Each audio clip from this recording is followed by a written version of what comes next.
Okay, so we're coming in, adding a little bit of a white spot in there, just so as you can see some of the light reflecting in his eye. And this has been a really cool painting to put together, I have to say. Been a tremendous amount of fun. And we're just putting in the finishing touches. So a lot of people believe that you can't paint acrylic on top of oil. And obviously I'm proving that wrong here. Now what usually happens with certain acrylic paints is you put them on top of oil and it just literally dissolves. So it just literally disappears really. But with the particular paints that I'm using, we have an oil base and an oil covering down, and then I'll leave it to dry, and then I'll come in probably a couple of days later and then just add a few more little details in, as I'm doing here. Now this was a custom painting that was presented to me, an idea that was presented to me, and I thoroughly love the concept. As you know, we did an eagle painting before, a couple of years ago, for a very dear friend and client of mine, and it was so well received. And then the lady who saw that painting said, would you be willing to do me one? And she sent in a photo very similar to this, and well, this is the result really. So I just find that acrylic paint tends to dry a little bit brighter than oil paint. That's why I'm just going over it now, and a little bit of acrylic. Oil paint traditionally tends to dry darker, but the great thing about oil paint is that the pigmentation tends to be thicker and deeper. So that's why I use sometimes a combination of the two. It's more common for acrylic paint to be on the bottom and oil paint on top, as it provides a nice basis and everything. But so you may have wondered why on earth I'm painting on the floor today. Well, the answer to that is simple, because I was actually working on a Northern Lights painting earlier on, and the canvas is humongous. You'll see that in a couple of weeks when I've finished that. But the canvas is absolutely humongous, so I was basically working on the floor already, and all my equipment and everything was down here, so I just decided to stay down. I don't mind. Normally I'm working on my draftsman's easel, as you will have seen, but I don't mind. But I hope you enjoy seeing this painting for sure. It's I know, like a lot of paintings, you often will see them towards the end stages.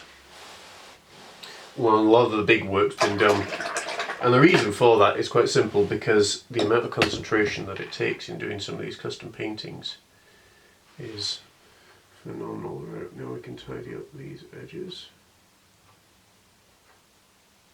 and having a camera on me sometimes can be rather distracting. Let's grab some white paint.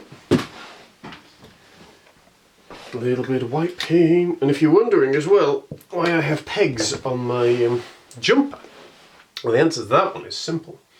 This is my painting jumper, and I've had this for a long time, and the reason I have pegs on it is because the zip broke many years ago. Now I have sewn buttons onto it, but I have to yet get round to the stage of sewing the strings on the other side. So, and all we're doing here is just adding a little bit of texture. Just a little bit of texture in there. Anything that we don't like we can take out, we can paint over.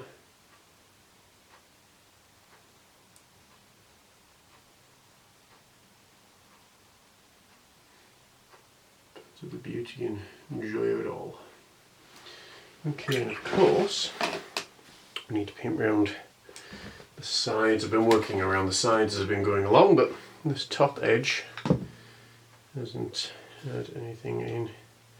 Yeah, going to a little bit of water, little blue, make sure it's nice and flat, and just pop up in here.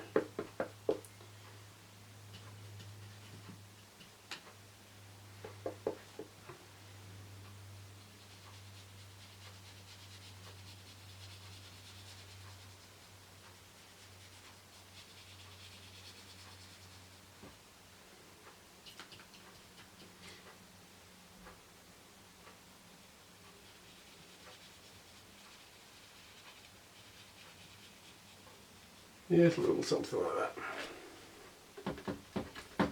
Nice and simple. Down the side's fine. Over here's fine.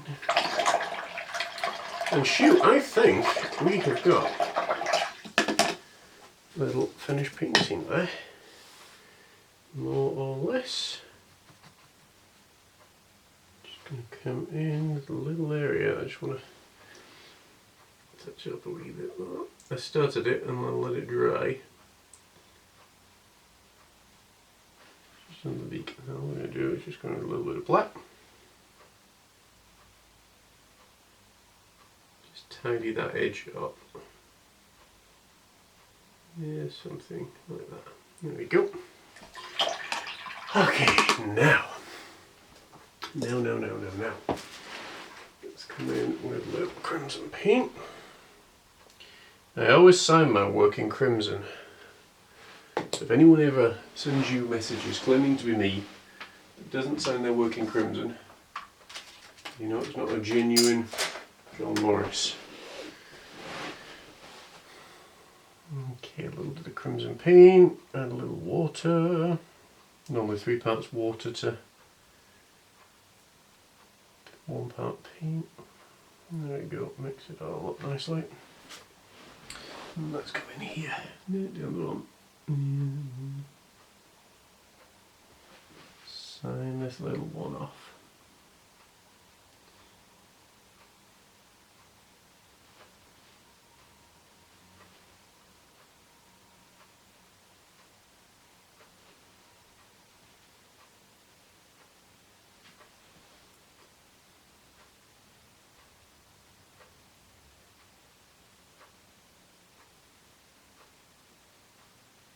I like doing these alternate perspective paintings as well, because it means sometimes it's easy to look down than anything else. But there we go. So I hope you've really enjoyed seeing the American Eagle Part 2. It's actually, I suppose, the 4th of July, as you can see by the fireworks down here, the American 4th of July Eagle.